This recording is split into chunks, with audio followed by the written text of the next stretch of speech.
racing est une pratique encore rare en France.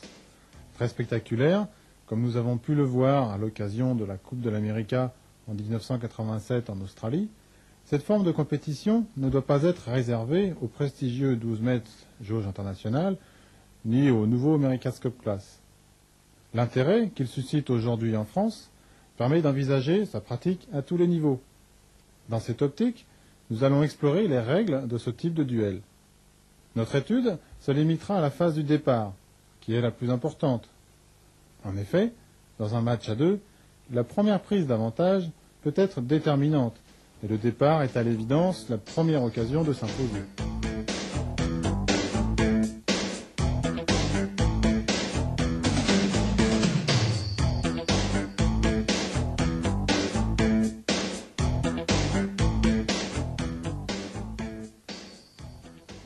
Tout d'abord, voyons les règles de ce jeu à 1 contre 1. L'aire de jeu est réduite. Il faut parcourir 1 ou 2 allers-retours, soit 2 près et 2 ventes arrière, pour un combat d'1 heure maximum.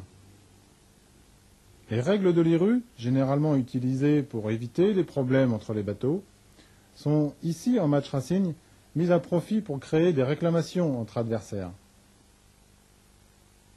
Ce 1 contre 1 impose une notion de rythme soutenu, et bref, qui oblige à jouer le jeu d'attaque-défense.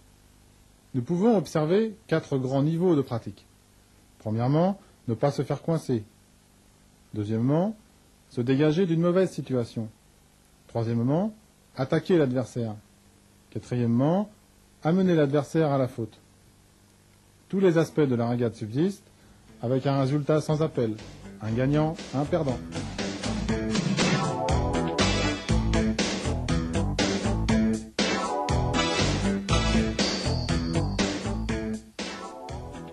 Le bateau qui gagne le départ a toutes les chances de remporter la course. Comme il n'y a que 2 bateaux, il est plus important de partir avant l'adversaire que de couper la ligne au moment exact du coup de canon.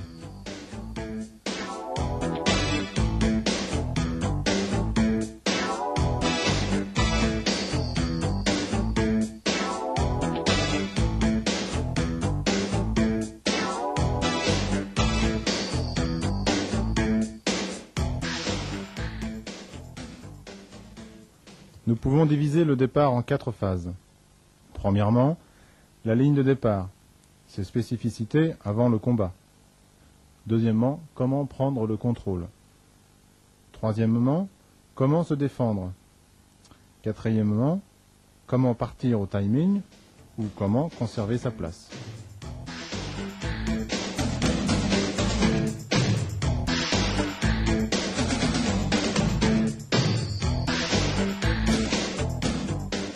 Il est important de bien lire vos instructions de course, et en particulier l'annexe 4 des règles de l'IRU qui régit les courses par 2.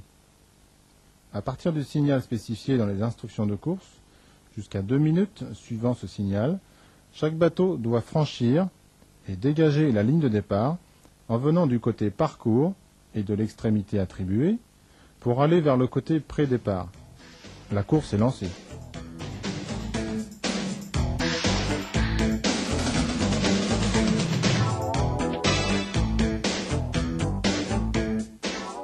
Comme un terrain de sport collectif, nous pouvons diviser la ligne de départ en 6 zones d'évolution, à partir du tracé des laylines. Les laylines se définissent comme étant les bords du parcours, au-delà desquels vous rallongez la route. Attention aux modifications possibles et permanentes dues aux rotations du vent. La zone 1 permet toutes les évolutions. S'arrêter, gagner du temps, partir au timing. La zone 2 permet tout départ en tribord amure. Attention au blocage bâbord amure. La présence de W empêche L de virer. La zone 3 ne permet que les départs en bâbord amure. Attention au blocage tribord amure. La présence de W empêche L de virer. La zone 4, de part et d'autre de la ligne, oblige à abattre en dessous du près. Attention au blocage par l'adversaire sous votre vent. La zone 5 est identique à la zone 4. Attention à ne pas se retrouver bloqué au vent de la ligne. La zone 6 oblige à remonter au près.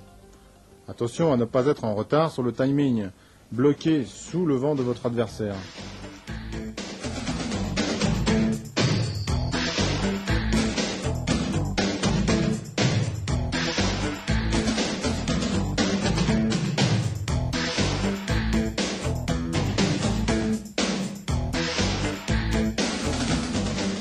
Le croisement, le circling et le contrôle sont les éléments fondamentaux du départ en match race. Par petit temps, cet empannage lors du croisement oblige le bateau de gauche sur l'écran à virer, car en empannant, il se retrouverait bâbord à côté du tribord.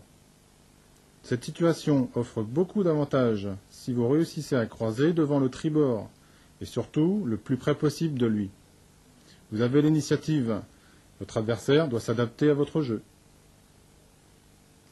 On peut en déduire qu'il faut éviter de le faire comme le bateau vert. Son adversaire le prend facilement en chasse.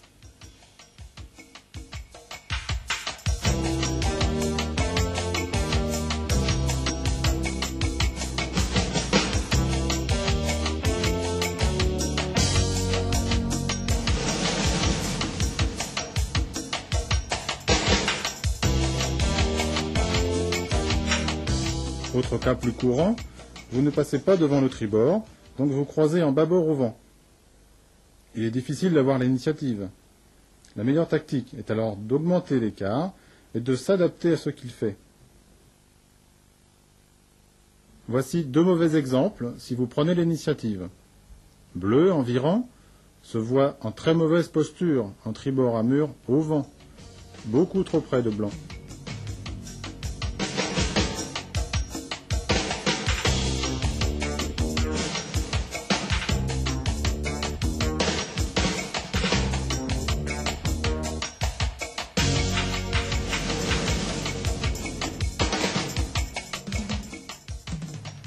Le bâbord au vent, ici à gauche, l'offre et vire.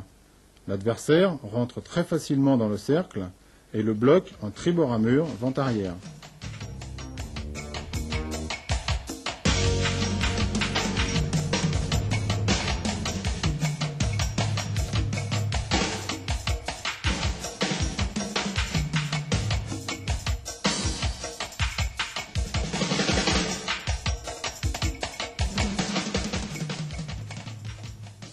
Ici, un magnifique croisement du néo-zélandais Dixon qui trompe son adversaire.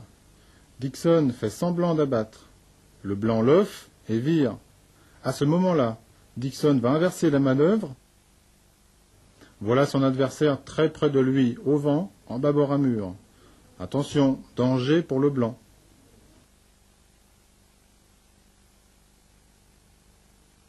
Nouveau départ. Cette fois-ci, vous rentrez au comité. Vous allez croiser en tribord à mur, sous le vent de l'adversaire. Comme tout croisement sous le vent, cherchez à diminuer l'écart entre les bateaux, comme ce bleu en tribord sous le vent. Le noir préfère s'éloigner vers le comité, mais avec son adversaire qui le poursuit. Une bonne attaque consiste à cercler dans le sens des aiguilles d'une montre. Blanc en tribord à mur sous le vent, vire, pendant que vert choisit d'empanner. Un tour suffit à blanc pour rentrer dans le cercle. Son adversaire préfère s'arrêter.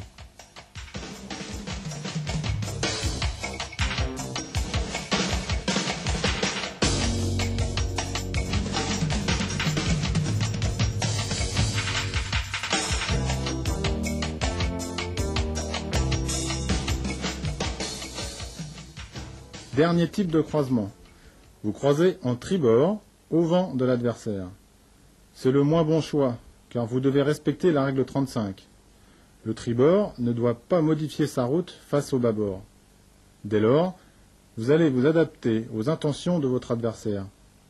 Le tribord au vent, ici à gauche, après avoir esquissé un début d'empannage, réagit malgré tout correctement, en reloffant et en virant.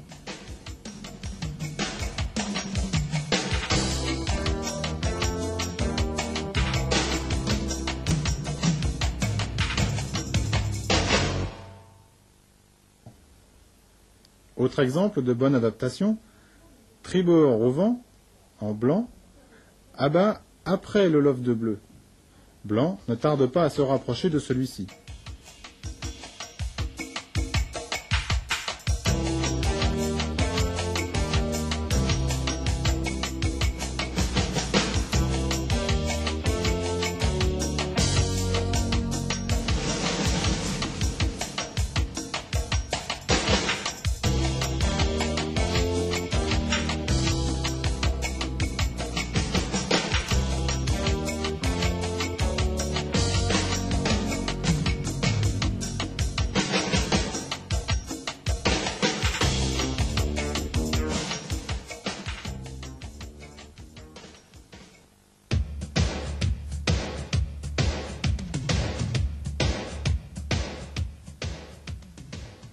Les bases du circling se trouvent dans l'énoncé des règles 35, 36 et 41 de l'IRU.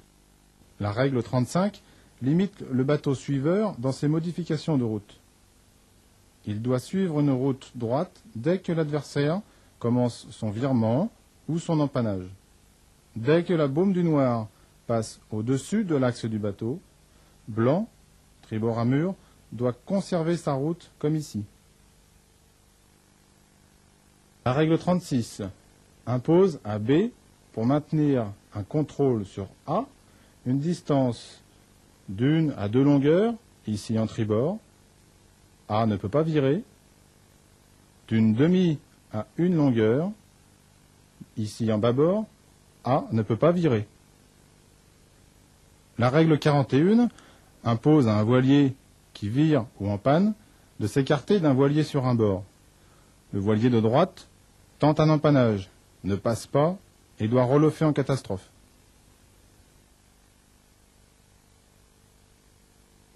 L'objectif du circling est de prendre une position de contrôle. Quelles sont ces techniques?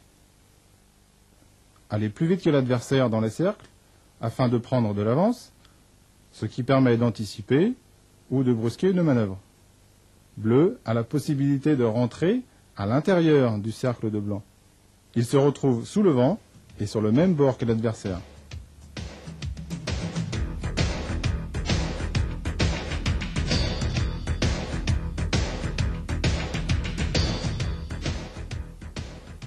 Autre technique, changez le sens du cercle. Au moment où votre adversaire se trouve dans l'angle mort, de bâbord en tribord.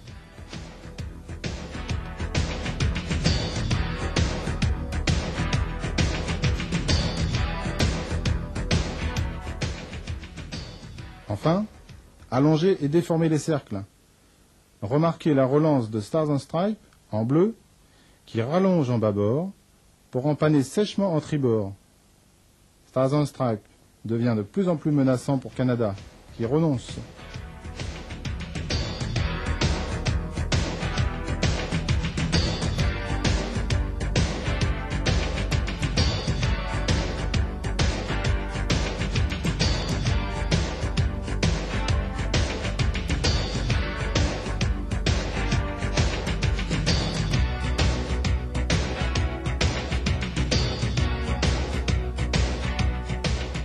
Canada se retrouve en position de contrôle en tribord.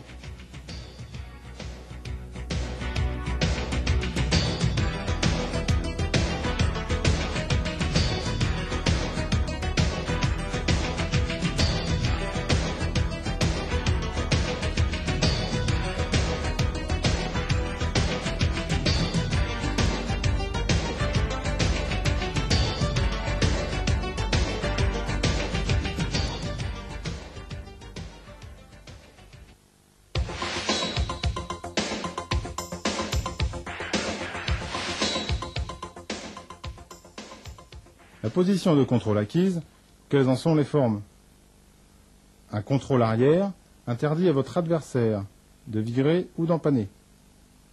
Ces bateaux, en position de contrôle, poursuivent, poussent leur adversaire en dehors de la zone de départ. Magnifique. Il n'y a plus qu'à attendre et revenir au timing choisi.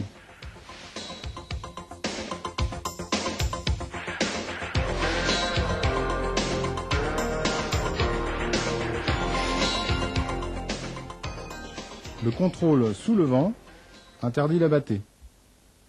Un voilier au vent doit s'écarter d'un voilier sous le vent. Le bateau blanc, sous le vent, peut pousser l'adversaire au vent de la ligne, car les bateaux sont très tôt sur celle-ci.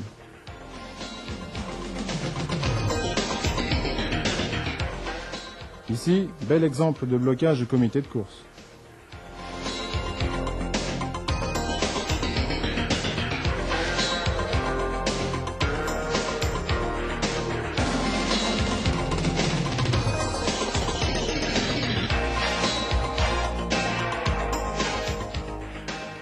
Enfin, un contrôle au vent retarde au maximum le retour vers la ligne. Le bateau sous le vent ne peut pas lofer au-delà du plus près. Le bras du barreur, ici, signifie mât par le travers.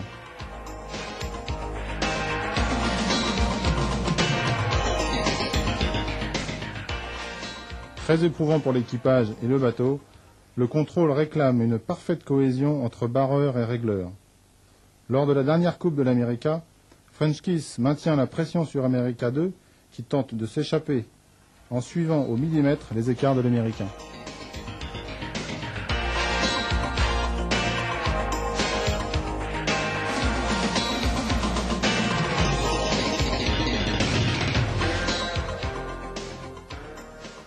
Placez-vous en permanence dans une position qui amène l'adversaire là où vous le souhaitez.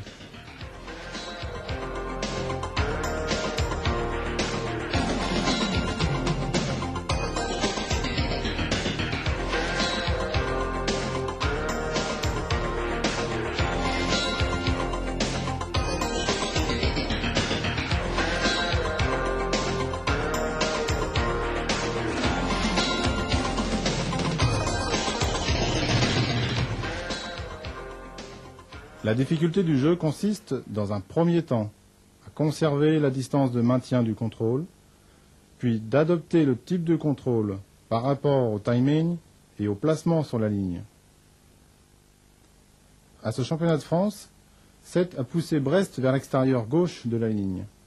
7 va passer d'un contrôle arrière à un contrôle au vent, en virant de bord, pendant que Brest en panne.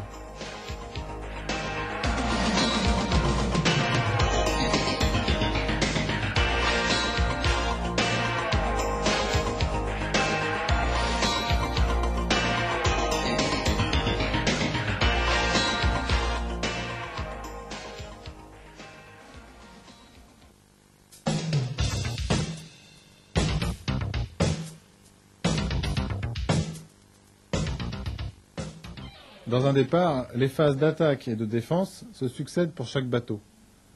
Une bonne défense permet donc de renverser, au dernier moment, des situations les plus compromises.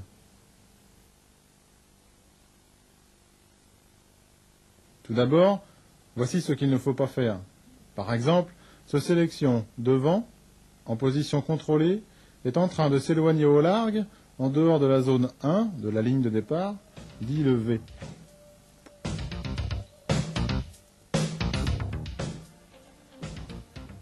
Voyons ce tableau.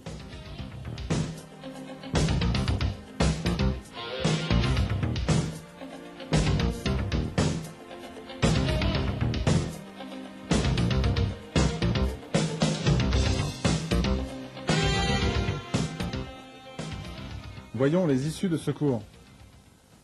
Restez dans le V pour garder la possibilité de partir en tribord à mur ou en bâbord à mur. Les bateaux spectateurs ou le comité peuvent servir de parade pour sortir d'un contrôle. Ici, Stars and Stripes, en bleu, est prise en chasse par Crusader. Stars and Stripes fait mine de lofer. Il attend que Crusader réagisse, puis brutalement en panne. Il est trop tard pour Crusader, qui a choisi de virer.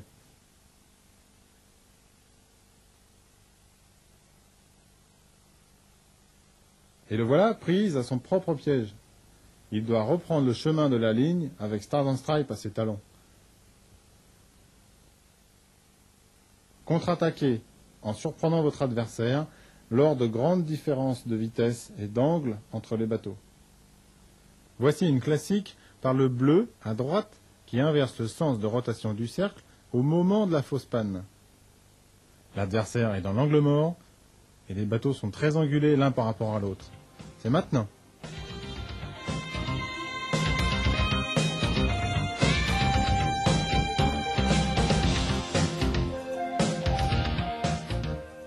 Sortez d'un blocage en augmentant ou en diminuant la distance entre les bateaux. Une très belle illustration nous est donnée par cet arrêt. De plus, le bateau au vent sera pénalisé car il y aura contact.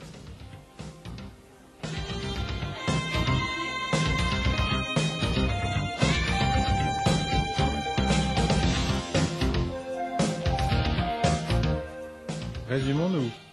La défense, la contre-attaque.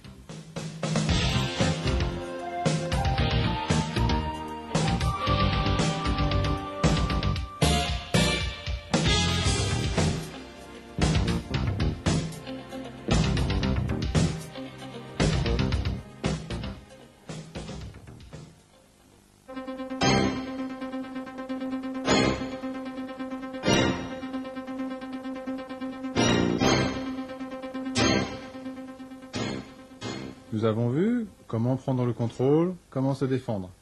Mais il est fréquent qu'aucun bateau n'ait un avantage décisif ou que l'un d'eux refuse le contact. L'objectif sera alors de partir au timing et sur le côté choisi de la ligne de départ, comme en course en flotte.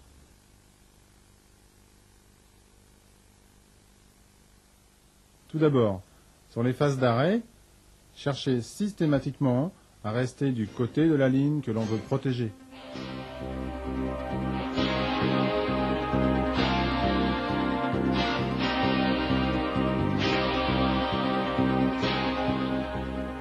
Ensuite, l'art et la difficulté du jeu consistent à capturer la leyline, ce bord bâbord ou tribord sur lequel vous avez choisi de partir. Voici quelques cartes à jouer. Sortez du cercle-ligne au bon moment. Arcachon, Brest. Il n'y a pas beaucoup de vent. Arcachon sort le premier du cercle-ligne, car il a bien évalué le timing de retour sur la ligne. Brest est en retard. Il n'a plus qu'à calquer sa route sur Arcachon, qui sort en position favorable sous le vent.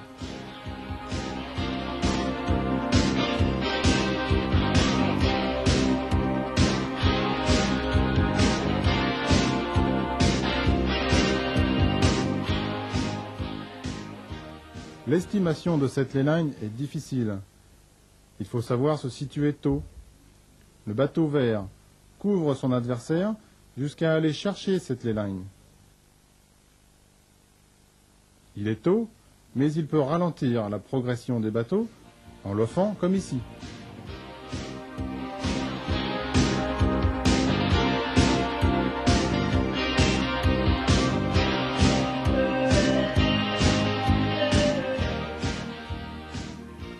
Le départ est maintenant imminent. Le blanc n'a plus le choix. Il part derrière, au vent, et doit virer de bord.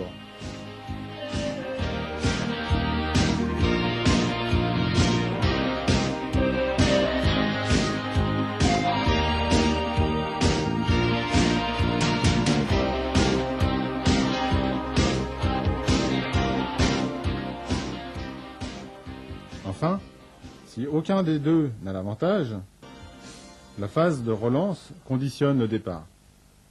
Regardez, le 12 mètres sous le vent va border ses voiles 1 à 2 secondes avant son adversaire. Imperceptiblement, le bateau sous le vent va accélérer plus vite et prendre une position favorable sous le vent. Le bateau au vent reçoit de l'air perturbé et ne parvient pas à accélérer et partira derrière.